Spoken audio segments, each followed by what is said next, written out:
शाम के 6 बजे थे। सूरज धीरे धीरे अस्त हो रहा था। रसोई में तली जा रही सरसों के तेल में भिंडी की खुशबू पूरे घर में फैल रही थी। मीना 35 वर्ष की सहनशील और दयालु औरत थी जो रोज की तरह रसोई में काम कर रही थी। उसके चेहरे पर समय की लकीरें थीं और आंखों में उदासी। तभी दरवाजे पर एक आहट हुई। उसका पति रमेश रसोई में आता है।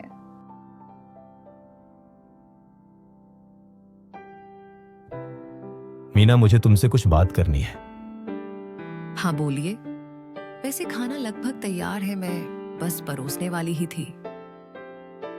मीना, अब मीना मैंने दूसरी शादी कर ली। मानो जैसे मीना के पैरों तले से जमीन खिसक गई हो। वो रमेश की ओर देखती है और अपने आंसू छुपाते हुए फिर सब्जी की ओर देखने लगती है। वो रमेश की और पीठ किए हुए पूछती है, आपने दूसरी शादी कब की?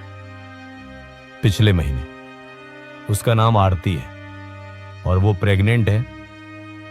तुमने मुझे बताया क्यों नहीं रमेश?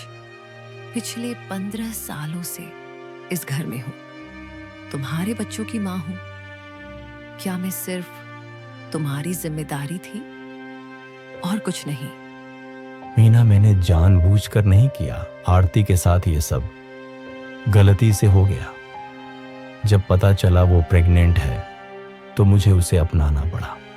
तो अब आप अपनी हर गलती को शादी से सुधारेंगे? मुझे क्यों नहीं बताया? मैं इतनी पराई हो गई क्या आपके लिए? नहीं मीना, तुम कभी पराई नहीं हो सकती। तुमने इस घर को संवारा है। हालात ही कुछ ऐसे हो गए थे। बस रमेश, बस। हालात नहीं थे ये, आपकी इच्छाएं थी। अपनी इच्छा को हालातों का हवाला मत दीजिए। अब मैं भी हालातों से लड़ना सीख लूंगी। मीना गैस बंद करके अपने कमरे में चली जाती है और फुट फुट कर रोने लगती है।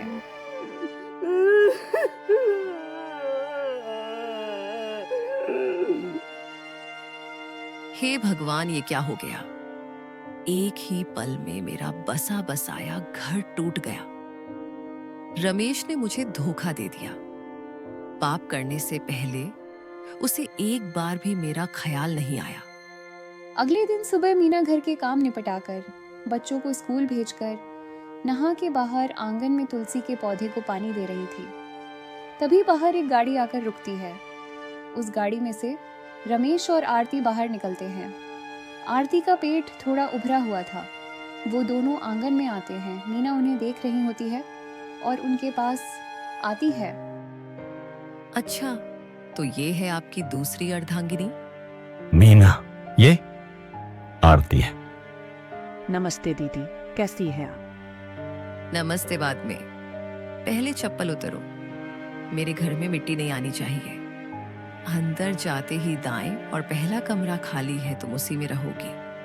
और हाँ, बिस्तर पर चादर खुद बिछा लेना। मैं कोई तुम्हारी नौकरानी नहीं हूं।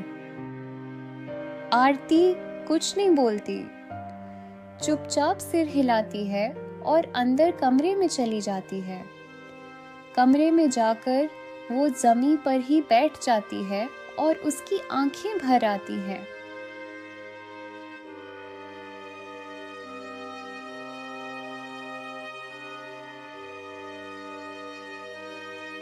क्या आप यही मेरी जिंदगी है? किसी और का हक छीन कर आई हूं मैं। मुझसे बहुत बड़ी गलती हुई है। शायद इस गलती की कोई माफी नहीं है।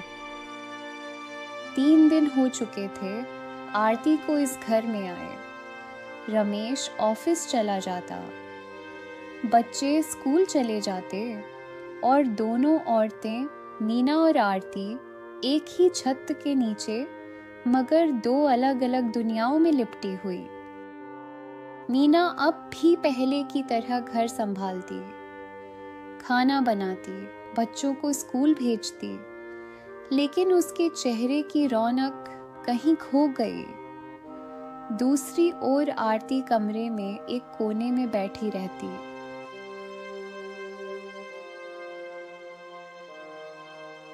एक दिन मीना कमरे में झाड़ू लगा रही थी। तभी आरती पानी का गिलास लेकर आई। दीदी, आप सुबह से काम कर रही हो, थोड़ा पानी पी लीजिए। तेरा दिया पानी पीने से मेरी प्यास भी हलाल हो जाएगी। दीदी, मुझे पता है आप मुझसे नफरत करती हो। मैं मजबूरी में यहाँ आई हूँ, गलती मेरी है। अब इस गलती का बोझ भी मैं ही उठाऊंगी।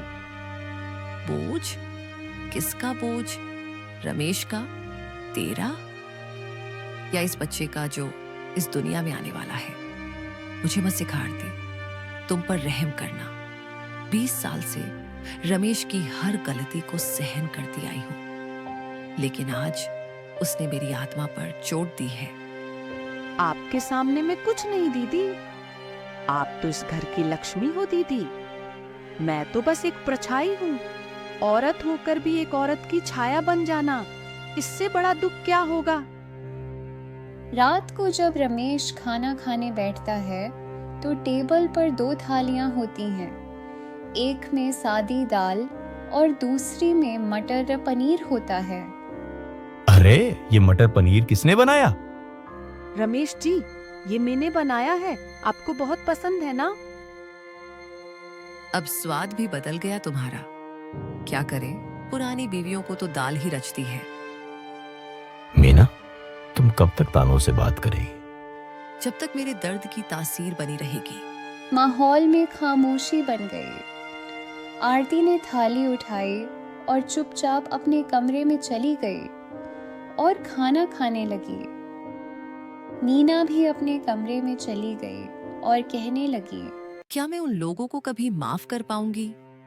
या मैं भी वही बन जाऊंगी जिससे मैं नफरत करती हूँ, एक कठोर और बेरहम औरत। मीना किचन में कुछ काम कर रही थी। तभी पीछे से आरती आती है। मीना आहट सुनकर पीछे देखती है तो पीछे आरती खड़ी होती है। अचानक आरती को चक्कर आने लगते हैं और वो जमीन पर गिर जाती। हाँ, ये देख के मीना डर जाती है।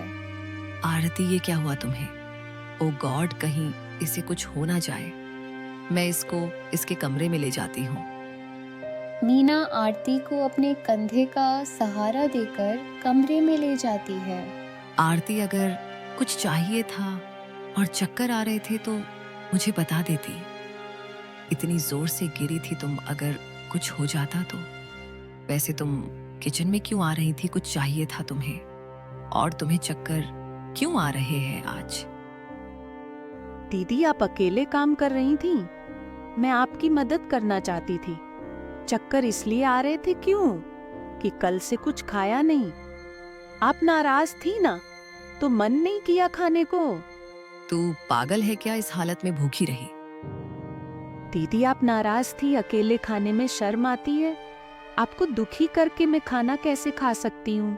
मीना का गला भर आया।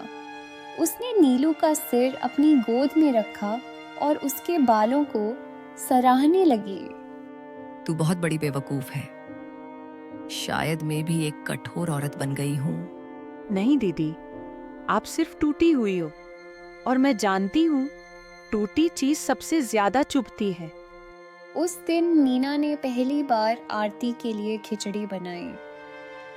हर निवाले के साथ आरती की आंख भीगती रही। रमेश जब शाम को आया तो आरती लेटी हुई थी। मीना उसको ठंडे पानी की पट्टी कर रही थी। क्या हुआ आरती को? सब ठीक तो है मीना? आरती को सुबह चक्कर आने लगे थे, लेकिन अब ठीक है वो। तुम उसका ध्यान रख रही हो? औरत हूँ रमेश, पत्थर नहीं। नफरत में भी ममता की एक दरार होती है। शायद वहीं से हवा आई हो। रमेश कुछ नहीं कह सका। पहली बार वो तीनों एक कमरे में थे, बिना कटाक्ष, तकरार के। और कमरे में एक खामोशी थी, जैसे किसी नए रिश्ते की शुरुआत हो। कुछ दिन बीत जाते हैं और एक दिन आ दीदी, दीदी, बहुत दर्द हो रहा है। दीदी, बहुत दर्द हो रहा है, कुछ कीजिए ना दीदी। अरे लेकिन अभी तो डिलीवरी में समय था, तो ये दर्द कैसे? दीदी पता नहीं। दीदी, आप मुझसे वादा करो कि अगर मुझे कुछ हो गया तो आप मेरे बच्चे को एक माँ का प्यार जरूर देना। अरे ये कैसी पागलों वाली बातें कर रही हो? कुछ नहीं होगा तुम्हें और तुम्हारे बच्चे को। अच्छा, मैं जल्दी से टैक्सी लेकर आती हूँ। मीना बच्चों को पड़ोसन के पास छोड़कर टैक्सी लेकर आरती को हॉस्पिटल ले जाती है। मीना हॉस्पिटल के कमरे के बाहर खड़ी होती है, तभी रमेश भी वहां आ जाता है और कहता है, मीना, तुमने मुझे बताया होता मैं आ जाता।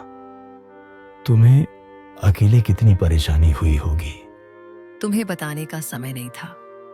वैसे भी अब वो तुम्हारे साथ साथ मेरी भी जिम्मेदारी है। इतने में डॉक्टर बाहा आ जाता है और कहता है, मुबारक हो आप लोगों को, बेटा हुआ है। माँ और बच्चा दोनों ठीक है। अब आप लोग आरती से मिल सकते हो। रमेश और मीना कमरे में जाते हैं। बहा आरती के साथ छोटा सा बच्चा लेटा होता है। मीना मुस्कुराती है। मीना को मुस्कुराते देख आरती भी मुस्कुराने लगती है और कहती है, देखो दीदी, ये आया है हमारी जिंदगी में। हमारी नहीं, हम तीनों की जिंदगी में। इसका नाम तो मैं ही रखूंगी। पहली बार दोनों औरतों के बीच सिर्फ एक नवजात नहीं था, एक नया रिश्ता भी था। नया जन्म दोनों का।